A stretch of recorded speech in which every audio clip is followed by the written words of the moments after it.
Hello, welcome to Waypoint Survival. Today, let's make a cheap forced air wood stove using a can, simple materials, and simple tools.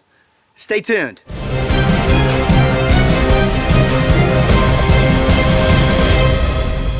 So the first thing that you're going to need is a number 10 can. This just had some tomato juice in it, and it's just a standard can, nothing special about it. And as you can see, it's been washed out, and that's about it. Just peeled the label off. Even still has some of the glue on there, but that's all right. So the first thing that we want to do is we're going to have to mark this for the hole where we want to put in our wood. We need an area here we can fill it while it's burning, while our pot is sitting on top. So what we're going to do is we're just going to use a standard Sharpie here, and you can see here where the seam is. We don't want to cut where that seam is. We want to kind of leave that intact. We want to come over here just a little ways, and we want to come down below this area. We want to make sure to leave enough room for the pot to set and also for the rim to stay strong. So all we're going to do is we're just going to come down here. We're going to use this as our first line, come across this way, and we're just going to make a small square. Just come on down. So 1, 2, 3, 4, 5, 6, 7. Okay, and that'll be our opening. Okay, so you can see what we've got marked there. Just a simple. It's not even maybe a quarter of the total circumference of the can. Next, we're going to take just an old 16-penny nail. And we're going to start here, and we need to put a hole in this, and that's for our start cut. Now you can do this with a Dremel tool or anything else that you want to cut this out, but we're going to try to do it out here in the field, just using things that we might carry with us, and some small basic tools. So we'll put it in here, and then we're going to hit it and make that first hole. And it doesn't have to be exactly in the center. And I've just got a pair of snips here. These are whisk cutters. I'm going to use this to tap this in. It's pretty easy to puncture a tin can. It doesn't take a huge amount of force. As you can see, it's already come through. Just like that. Alright, and we do that a couple times, and so we have a nice opening there so we can get the tip of our snips through there to start cutting around. Okay, so we've got our 3 holes in there, and we got it now where we can take our snips, and we're just going to start here, get them right side up, and just kind of follow that line on around. And if you got a good pair of snips, it cuts pretty easy. And so you just cut one way and then cut the other. Just work your way around.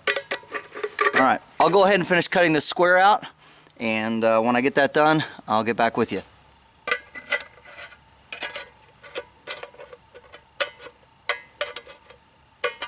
Alright, so there we have it. You can see we have a nice hole cut in there, but we have a lot of sharp, jagged edges. And I will warn you, of course, if you've ever worked with cans before, that you know all of these edges are sharp, including here, unless you use a safety type can opener.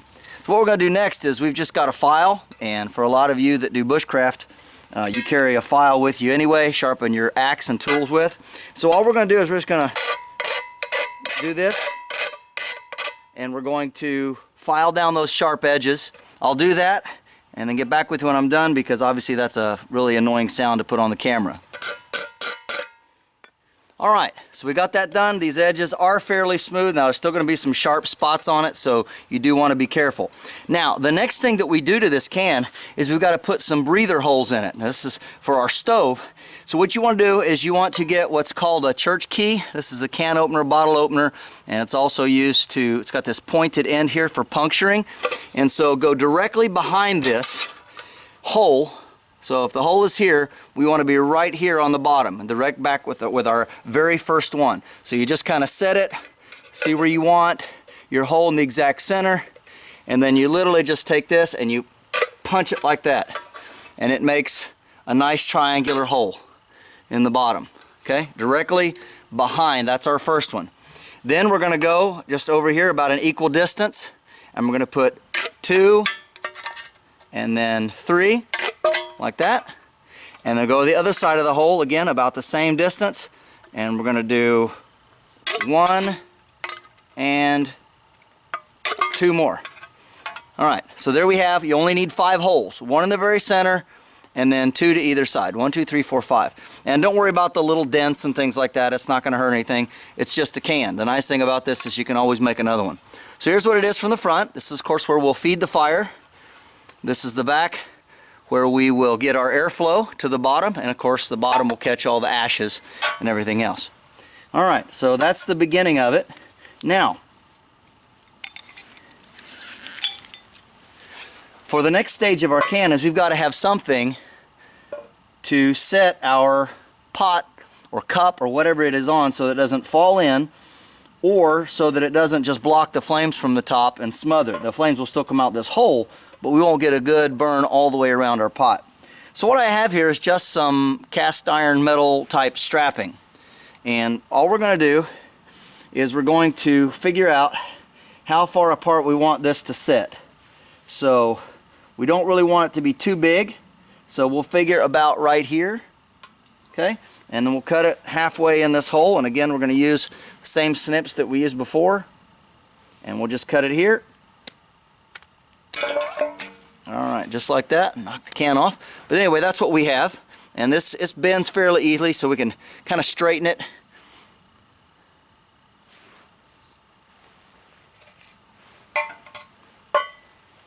Alright, so there's the one, and we're going to take our other part of the strap, and if we really want to straighten it out, of course, always carry our multi-tool, and we can take and just make sure that all these edges and everything are bent nice and proper so that we don't have a lot of crookedness. And then we'll open this up, straighten it out from the curve where it's bent into the circle here, and we'll overlay this one on there. So we get to basically the exact same thing, and we'll make our new cut right in here. So we're just using like half of the hole. Just like that. Okay, so that's all well and good. Now the next thing that we have to do is we want to make sure that this can sit on top of this can.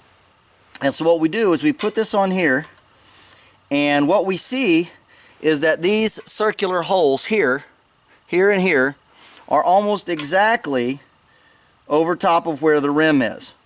So all we have to do is we could take and we cut just like this. Cut once here, right into that hole. Alright, there's one. And then we'll do the other one. Same way. Trying to make sure we don't cut too deep, of course. Okay, so there we have that. Now let's see if it fits. Alright, not quite, so that's good. So we're going to make it just a little bit bigger. Cut those little pieces off. Alright, now when we straighten it up, as you can see, we have a slot here, a slot there, and it fits down nicely right over top. We'll do the same thing to the second one, and then we'll fit them together. Okay, so we've got both of these cut where they fit in here really nice and easy. And you could just use it like that to cook on it, but that's really flimsy and it doesn't hold together well. So what we want to do is we want to put these together into an X pattern. So in order to do that, because we've got all these holes and it lines up really nice with the can, we're going to cut the top on one and the bottom on the other. So just literally here. Alright, so it looks like this on the one,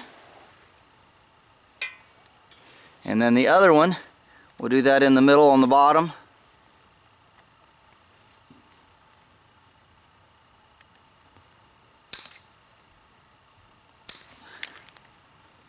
So that it looks like this. Now, we could put them together and they will make an X. They'll fit on. So now what we have one that looks like this, one looks like this. So one has the 3 slots on the bottom, one has 2 on the bottom, 1 on the top. We put them together and they form an X. And the X, then where our slots, fits right atop our can. Alright? Now we have a stable cooking surface that's just a little bit above the top so the flames can come out around the side of the pan. And this is the basic gist of the stove. But there's one other thing that we're going to do that makes it even more valuable and durable and works even better. For $5 you can get this. It's called Baby Bubbles. It's a portable air pump, and it's originally used for a 5-gallon bucket or a 3-gallon bucket or wherever you want to use, and it works on either 1 or 2 AA batteries. And this was, like I said, about $5. And when you open it up, you have this small pump here. It's got the nozzle, it's got a switch. Now this isn't waterproof, so you do want to protect it. And it also comes with the hose. And so we'll just take this off, and you attach the hose, of course, to area like that, and then we put some batteries in it.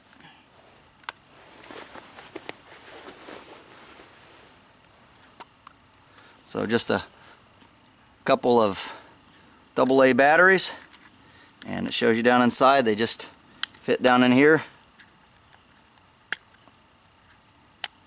Slide it in. There's 1, and there's 2. Turn it on, and it blows air out that end. Alright, so that's all well and good, but if I put this in the stove, this is going to melt and burn right quick. So what we're going to do is we're going to pull this little end off here, just like that, and we're going to replace it with a 5-inch piece of copper tubing. And all I'm going to do is I'm going to stick this inside of this tubing. This is not big enough to actually go around the copper, so I'm just going to pinch it and put it inside the tube and slide it in a ways. Just turn it like this. There we go, and that will hold. Now we have our blower. So how this works is you put your wood in here, and then you go to the back, and I usually use the center hole, but you can use a side hole. It doesn't matter which one of these triangular shapes at the bottom, and it makes a very efficient forced air wood burning stove, and it's really cheap and easy to make. Costs just a few dollars. So let's try it, see what happens. Alright, so now we're ready to light it. It's got a piece of fat wood here, a lighter, and we're just going to get this started here.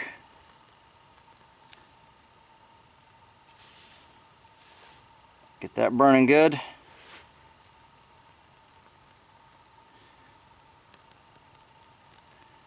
And let it work its way up just a little bit. And we'll put it in here in the can.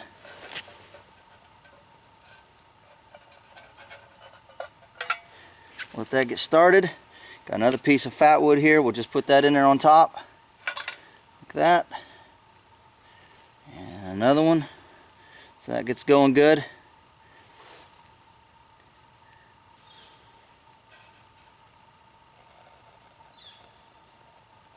Kind of go ahead and hold it in there and get the flames rolling. Okay, so once we get our fat wood rolling there, just a quick easy way to start a fire, then we can take our other sticks and we can just take a small bundle and start feeding them in the hole here. Doesn't take too long. Start to get our fire going, and then what we want to do is, of course, we've got our tube, our pump, put it in the hole back here in the back. Any one of them is fine, and then we turn on the pump. And you can see the immediate difference.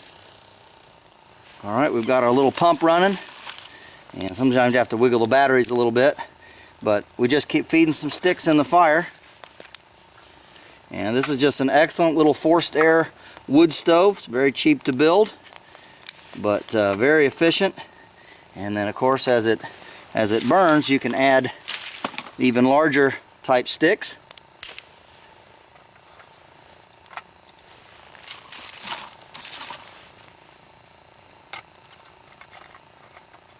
And of course they can stick out the front like that. It's not going to hurt anything. And the nice thing about this is it's very fuel efficient, uses very little fuel, but it's also very, very hot. And it'll burn all of this wood down to just a really fine white ash. And it's a good idea when you first use these cans to let them burn for a little bit. There is a plastic, sometimes a BPA like coating on the inside of them, and it's good to go ahead and burn that out before you try to boil water or cook food or something like that on there. And I normally just break them up in about hand length. You don't have to have great big sticks. About the size of your little finger. Gives a good steady burn.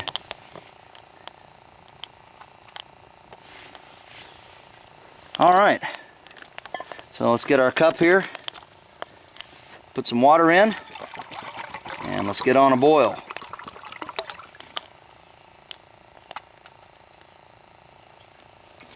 Okay, as you can see, we've got our fire going. We've achieved a full rolling boil. Sure that's not too hot.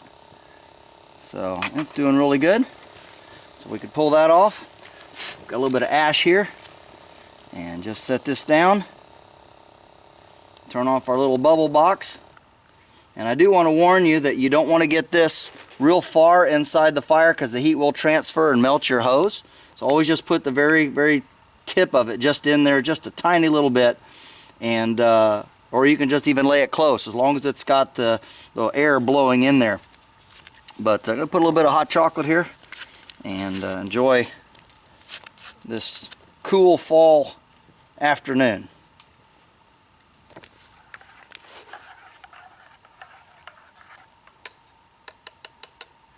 Alright, so fire went down, we dumped out the ashes, and hot chocolate cooled down sufficiently. Just a good day to be out and about. Warm drink. And excellent little stove here. There's something else that I want to talk to you though about storage and using this stove. You can also get at Walmart this 3-piece ditty bag set, and it's about $5 for the 3 bags, but of course you can use these for anything. But the smallest bag, it's a nice little nylon bag with a drawstring, and of course you can take off our cross pieces here, and they're nice, and slide them down inside like that. And of course you always want to make sure these are about maybe a ½ inch shorter than the can is sitting up. So that's very important. You want to make sure they don't stand up too tall. And then just using a standard Ziploc bag, we put this in here. Now the reason we do this is because you can see already just handling this stove that I just made, it's pretty sooty, and so we're going to try to keep this and the batteries pretty clean from all of that. And of course you should always take the batteries out if you're going to store this long term. But this will all fit into a standard Ziploc bag, just like so. There we go. Alright, now we've got our hose and Ziploc and everything, and we just inside the can, and then this fits just perfectly inside of this nylon ditty bag down in there. Pull it tight, and now we have a very lightweight, very easy to use portable stove. And this entire stove, the ditty bag, the pump, the batteries, the copper tube, and everything together only weighs 11.5 ounces. So this is a really good, cheap, lightweight stove if you burn the stove out or if it rusts out or whatever, I mean, you could always clean out and respray it with high temperature, black paint, stove paint or something. But this is just an excellent, cheap way to have a great wood stove. It's forced air, burns really efficiently, and these batteries are good for, the pump says on the package, about 24 hours. So plenty of camping, plenty of meals in which you can cook this, and it's nice and small. It's not that big and fits right down into your kit, and it's easily carried. This is James Bender for Waypoint Survival. Please like, share, and subscribe. Make sure and check out the links in the description box below, and don't forget to press the bell button to stay notified of all of our upcoming videos, and we'll talk to you next time.